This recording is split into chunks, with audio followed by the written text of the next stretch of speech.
Hello, my name is Mrs. Keidel. I am the art teacher at Wickham as well as Alexander here in the Iowa City Community School District. And today we're going to do a really quick review of how we can use lines and shapes to help us create our messy rooms. Now we have heard the story of the Berenstain Bears in the messy room. You might decide today that you want a very clean, tidy, organized room, or you might be someone who says, you know what? My room's gonna be messy. But we're just going to remember today that anything that we would need to draw within a room, we can make using lines and shapes that we already know. We spend a lot of time with those in kindergarten. So I've got a little paper here just with some very simple lines and shapes.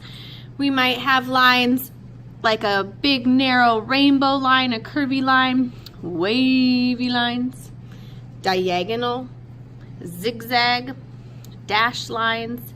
These are just some ideas, some things to give us some reminders of lines that we know.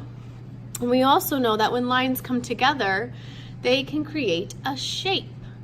So within your shapes, you might think of squares, circles, triangles, rectangles, a little bit of a half circle. You might even do things like ovals.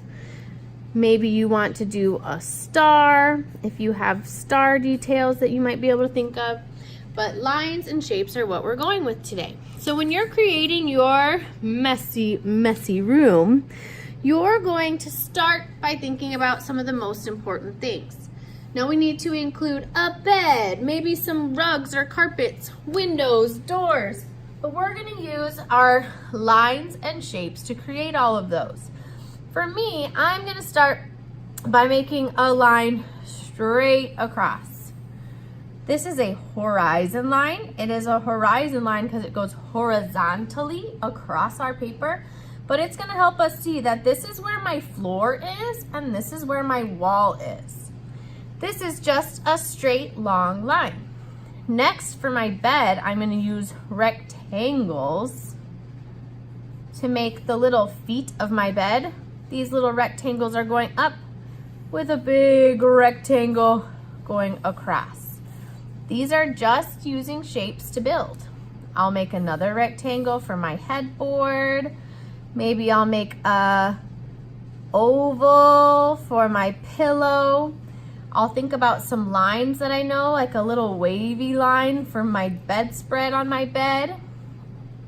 I can use some squares with some vertical and horizontal lines to fill in my windows. I can't forget my door. I'll draw a nice big rectangle over here for my door, circle for the handle. Then I need to think about what other things am I going to find in my room. Is this really messy or is it very organized? Now my room's going to be really messy. And what I'm going to do for my messy room is get lots of stuff on the floor. So I'm going to draw a big oval here and say, okay, this is going to be like a rug. Maybe I'll use some squares with little rectangles in the middle to show that I was reading a bunch of books and I just left them all out on the floor. I can use other shapes that I know to create things like blocks, trains, cars, stuffed animals. Maybe sometimes when you're supposed to clean your room and you don't want to, you shove things under your bed. So I can use other little shapes I know to make things like pants or clothing that I'm hiding under my bed that I don't have to clean up. Maybe I'll use shapes to help me figure out little animals that I might have on my floor, like a stuffed bear. Okay, but what you're going to do today is fill in your whole paper. If your room is a mess, we should see a lot of stuff on the floor. You can also add details to things like your rug, or if you have a certain bedspread at home that has lines or details on it, you can fill those in too. If you do have something like a table with a lamp, we don't want to forget that. I just realized without my windows here, my room's going to be really dark. So I'll make a little desk, a little oval for a lamp, and then it's kind of like a triangle but we're gonna close off the top for our lamp.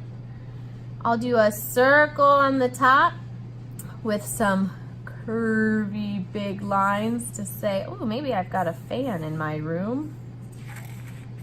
And then I can connect it to the ceiling. But there are tons of stuff we can do. I want you to think about how we can use all those lines and shapes that we've learned over the year to create lots of different things. You're gonna start with a pencil today. I used a Sharpie so we could see it really nicely. But as soon as you're done with your pencil, you can color these in today. Then next time we're gonna use paper to cut and glue down these shapes in our rooms. Have fun creating your messy or tidy room.